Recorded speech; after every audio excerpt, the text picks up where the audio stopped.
Everyone, Alpha Eagle here again. Welcome back to my channel. I pray you're all doing well, and may God bless you all. Before we begin, be sure to like, share, comment, and subscribe. In this video, we will be reacting to the second Fantastic Four First Steps trailer. I reacted to the first trailer in a previous video.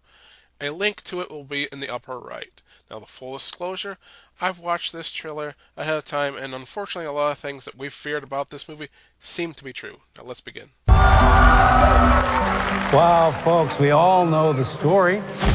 Four brave astronauts head off into space and come back forever changed. Yes, we all know the story, and perhaps that is why it seems that this version of the Fantastic Four is skipping the origin, and we see that the FF are already established in this universe.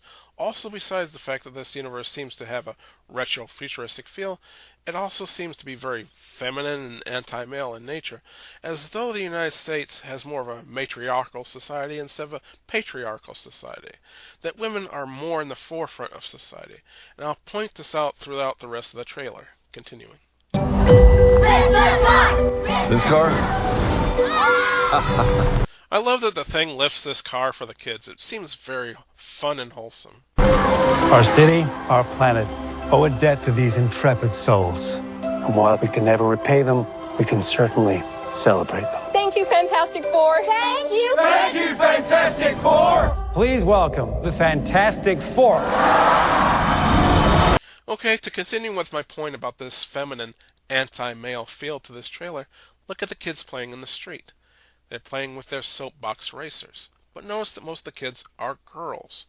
Girls don't make or race soapbox racers.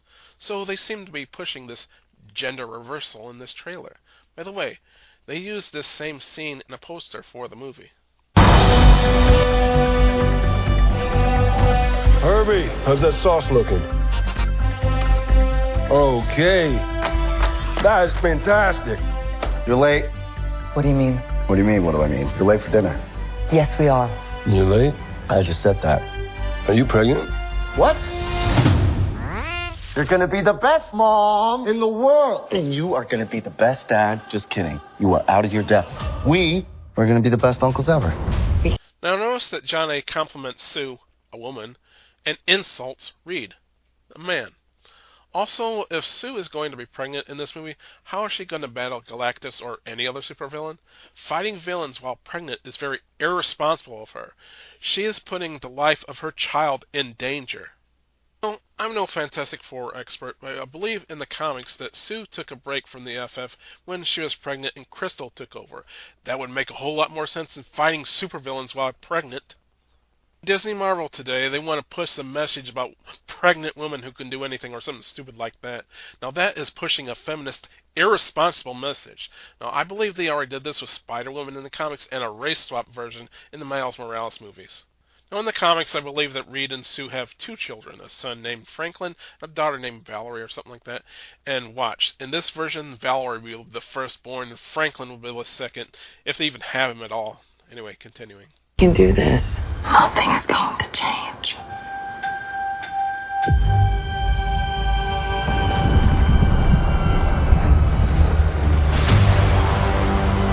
Are you the protectors of this world? Yes, we are. Your planet is now marked for death.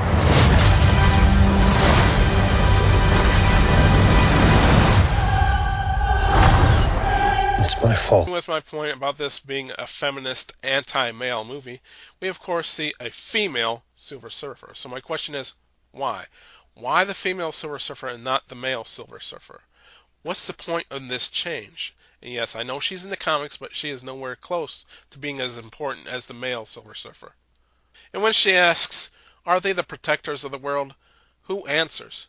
Sue, of course, even though Reed is supposed to be the leader. And take a look at Reed's face when Sue says that. He's looking at her to say, who are you to speak for the team? And of course, the female Silver Surfer easily defeats Johnny. It's my fault. I stretched the bounds of space. And they hurt.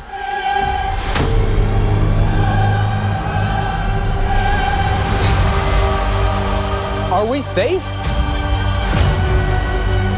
I don't know. There's not enough time. I'm not giving up. We will face this together. We will fight it together. As a family. Notice how insecure Reed is while Sue is very confident. Now, yes, Reed does feel guilty about not being able to turn Ben back to normal. That is in the comics, but it's not as prominent in the comics. Now, I really hope that he doesn't have this insecure, woe is me feeling throughout the entire movie. Again, to add to my point about this being a feminist anti-male movie, we get this shot of a girl with a Thing action figure. But girls don't play with action figures, boys do. That would make a lot more sense if this girl had a Thing doll or plushie, or if this was a boy playing with the action figure. So, they really seem to be pushing this gender role reversal theme. By the way, this scene is also on their posters. Also, that is a Diamond Select, Marvel Select Thing action figure, and they added a soft goods shirt for the Thing. Has to be us.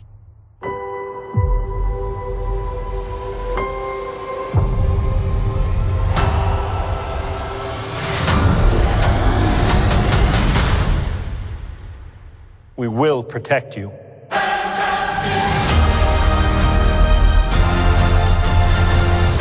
Well, at least Reed is a bit more confident here at the end.